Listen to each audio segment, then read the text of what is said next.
ladies and gentlemen, and welcome to the first episode of Shadow the Otherworld Gamer. I'm your host, Shadow.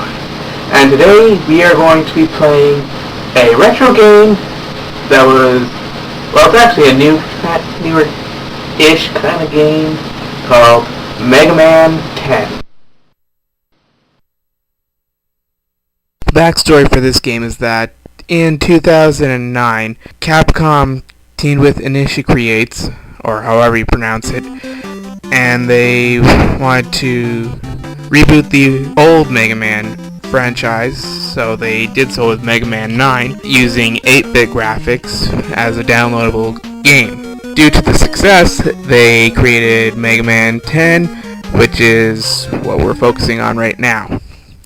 The story of this game goes that a new virus called Robo-Enza has taken over the world, basically, has affected just about every single robot, and it has caused those with the Robo-Enza virus to malfunction. Though needless to say, they're going batshit crazy. Like, we haven't heard that story before. And it seems that even Dr. Wily, the main antagonist of the retro Mega Man series, is having difficulty dealing with them, or so it seems. So he has asked to team up with us to create a cure for the Robo-Enza virus.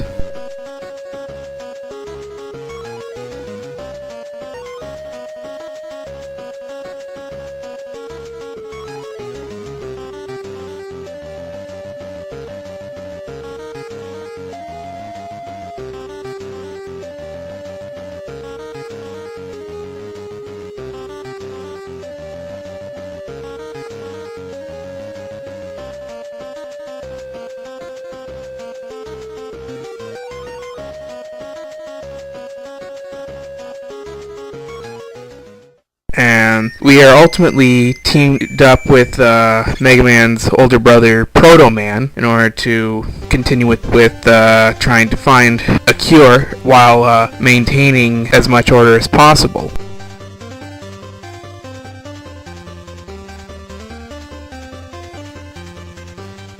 Let's begin.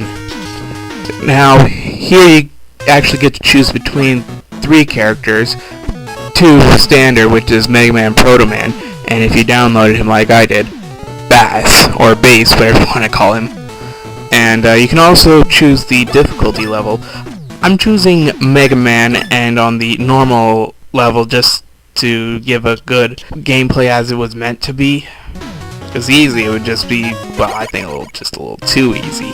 And like usual for most Mega Man games, there are 8 bosses that you can choose to go up against at any time. I'm going to start off with Sheep Man. Yes, there is a robot master named Sheep Man. There are these color blocks that you step on. If you know how to work them, you can get certain items like 1-ups or a couple of tanks. A light bulb sub-boss they have to defeat, and then we move on to Sheep Man. And he uses his wool to produce thunder, which you have to be especially careful of because it can shoot down on you when you least expect it. And the last one always shoots out sparks across the floor.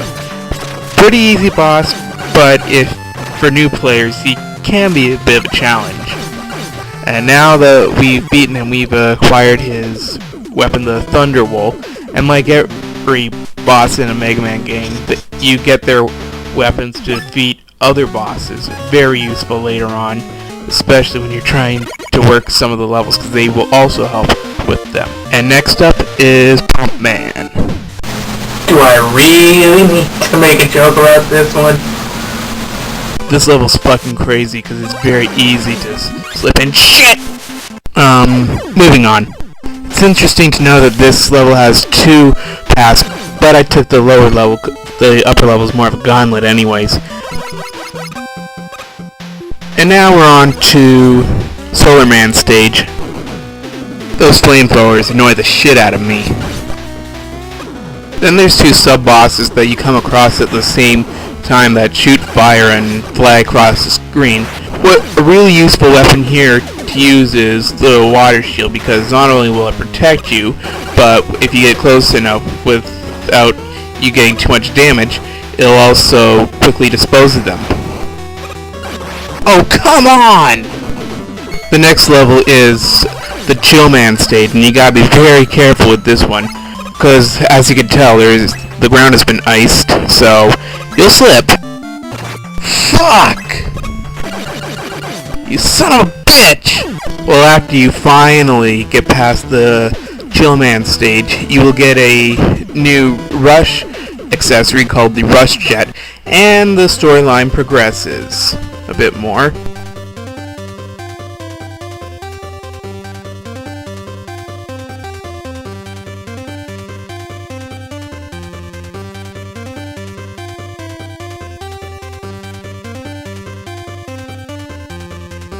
I fucking hate Nitro Man stage with a fucking passion.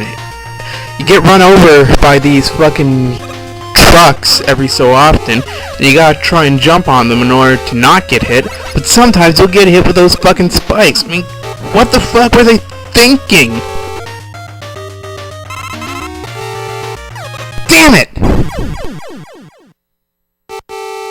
Lucky for us, the rest of the level's easy. The next stage is Commando Man's stage, who has a Desert Thunder theme to it, I guess. With this one, there are these ground things that you have to avoid, and like in Pump Man stage, there are two ways to go. There are sandstorms in this stage that will either push you either to the right or the left, and so you gotta be very careful with them. Fuck! I hate those pit flyer thingies. Let's go low path this time around. It's basically the same, maybe a little bit longer than the upper path, but I find it was a bit easier to deal with than the upper path. Time to make use of the Rush Jet now. Now this is a level design I like. The Blade Man levels has a bit of a gothic theme to it. And you know, it actually is pretty cool. It's also fitting since from all the robot masters in this game, Blade Man just so happens to be my personal favorite. There are a couple things in this level that are frustrating. Those new axe enemies, because their patterns are a little weird, and these platforms that you have to keep jumping on in order to get ahead. I'm going to be very honest, all the Megaman games that I've played, which I have played all the retro games, I do not ever recall seeing a sports theme level. Yet here we are in Strike Man stage, which is, you guessed it, a sports theme level. And you know something? It's actually pretty good. Now, this one has 3 sub-bosses, basically the same one over again, and you have to hit the face for it, but again, Water Shield is a useful weapon when it comes to dealing with a sub-boss like this one. It allows you to get close and all. I have to say, this is a pretty cool level. And now we're about to learn the real truth behind the Robo-Enza virus. To nobody's surprise, it is Dr. Wily who ultimately reveals his plan to use the Robo-Enza virus to, you guessed it, take over the damn world. Naturally. And so the storyline now begins to progress a little bit more. Now we know Dr. Wily's true intention, we also find out that Megaman has ultimately been infected with the Robo-Enza virus, and thus, inevitably, he will turn crazy. Or will he? No, he won't. It turns out that Roll had a prototype cure for the virus on her that was given to her by, ironically, Dr. Wily for it to be used on her. But she saved it for a special case so that in case Mega Man needed it. And I can say, I'm glad that she did. Because without Mega Man or Proto Man, if we're playing his storyline, then then that's pretty much the end of the game. But no, we're continuing. We're going into Wily's quarters and we're gonna kick his fucking ass! Anyways, let's beat this guy. Stop! Make it stop! This sound is fucking annoying!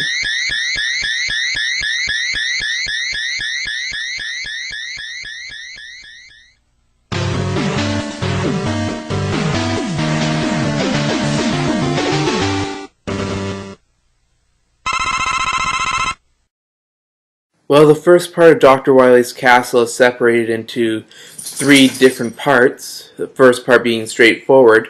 However, at each part of it is 3 bosses from the original Megaman games. For example, from Megamans 1 through 3, we have Elec Man, Gemini Man, and Woodman. Wheel Cutter and Triple Blade ought to take care of these 3 pretty quickly.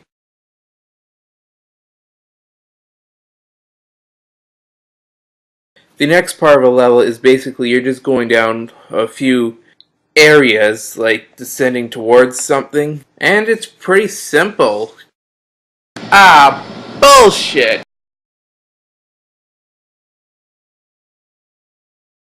Now we're on to Weapons Archive Phase 2, where we will be facing Ring Man, Napalm Man, and Flame Man. Use Water Shield, Solar Blaze, and Rebound Striker to take care of these 3 fucktards. Last part of Wily Stage 1 is now. Gotta avoid all these hazards, and which will include a bunch of bombs and a big spike drop that you do not want to hit. And then of course this horizontal tight squeeze section. The final boss for this level is Weapons Archive Phase 3, which is Mega Man bosses 7 through 9, Slash Man, Chill Man, and Tornado Man, and they can be defeated by Chill Spike, Commando Bomb, and Thunder Wool. Trust me when I say this particular boss took me a little while to defeat.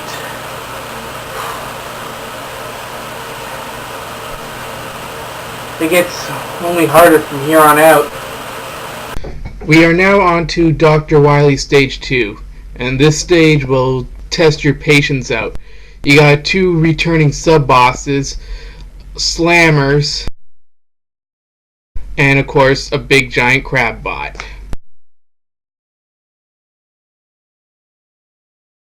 This particular boss is weak to either the Thunderwall or the Commando Bomb, but I prefer to use the Mega Buster on this one just to save some energy.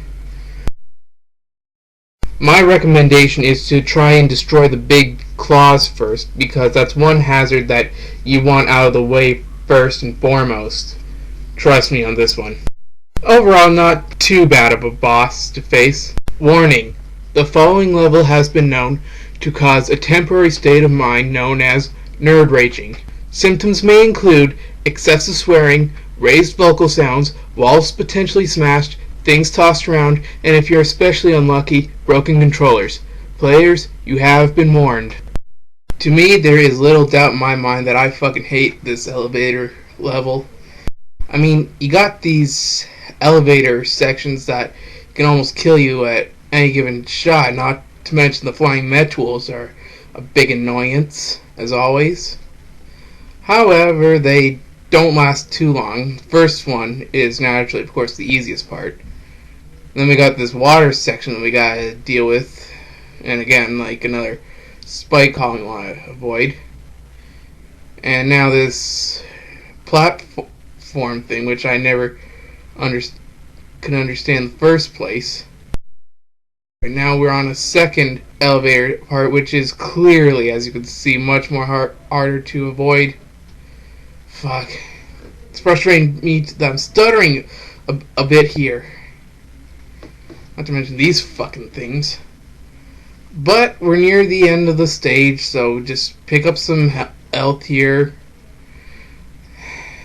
Get some more health in the sea tank. Let's beat this guy quickly. and then prepare for the worst part of the level. This boss is the source of my nerd raging for this level, at least most of it. The Purple Brick Devil. And as you can see, you get to dodge them from all sorts of angles, which is very, very difficult. It has two particular weaknesses, Thunderwool and Rebound Striker. However, I find it much easier to hit with the Rebound Striker than it is the Thunderwool. That one shot I just showed you, I believe I really got lucky there. Of course, I used the Triple Blade to help finish it off because they go through platforms. I'm sorry, I just really, really fucking hate that one fucking boss. It's the worst part of the game for me.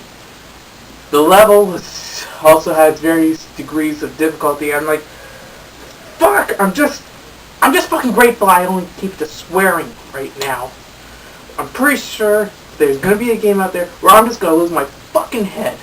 And you know something? I'm not looking forward to it, okay? I love the setup of my room. I don't want to have to rearrange everything. I might have to go a little bit crazier next time, so don't be surprised if my recording is in a different section.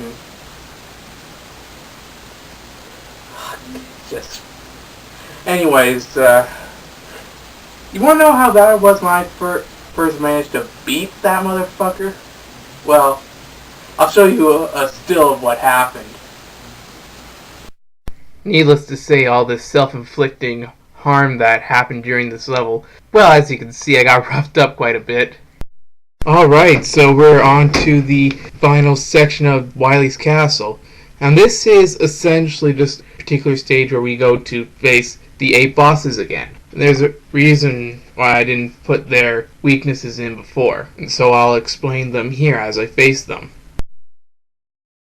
Commando Bomb for Blade Man, Solar Blaze for Chill Man, Chill Spike for Nitro Man, Triple Blade for Strike Man, Thunderwolf for Pump Man, never ceases to be funny, Water Shield for Solar Man, Wheel Cutter for Commando Man, and Rebound Striker for Sheep Man. Well guys, this is it, the big one. We finally get to face him, Dr. Wily himself, and his pirate skull ship. Now this particular boss has 2 forms. First form is weak to the Solar Blaze attack, although if it runs out, which does pretty quick, the Mega Buster is a pretty good way to get rid of him, because if you can use the missiles to your advantage, it helps. And then on this part where he shoots out these little laser balls, traps you, and thunders, his weakness is the water shield, although very difficult to hit him with. Believe me, this particular boss as well also took me a little while to defeat, but I finally did it. I beat him. But is this it? Well, we got just one last stage to go. Just quick power-ups. And then we gotta face him again. Dr. Wily and his 2 pods. His weakness is the Chill Spike, and if you're careful, he goes down pretty quickly. Bit of a letdown in comparison to the last boss, but hey, we get to the final section of the story. We get a little bit of a break. And now that we've beaten him, we gotta get him incarcerated, but apparently he's come down with some sort of flu. It looks like the Robo Enza, but he can't. He's a human, not a robot. And apparently he's now gone missing from his hospital bed, but it seems like he would be leaving something behind, which is a massive amount of antidotes for the Robo Enza virus. Well, we did it. We finally beat Megaman 10.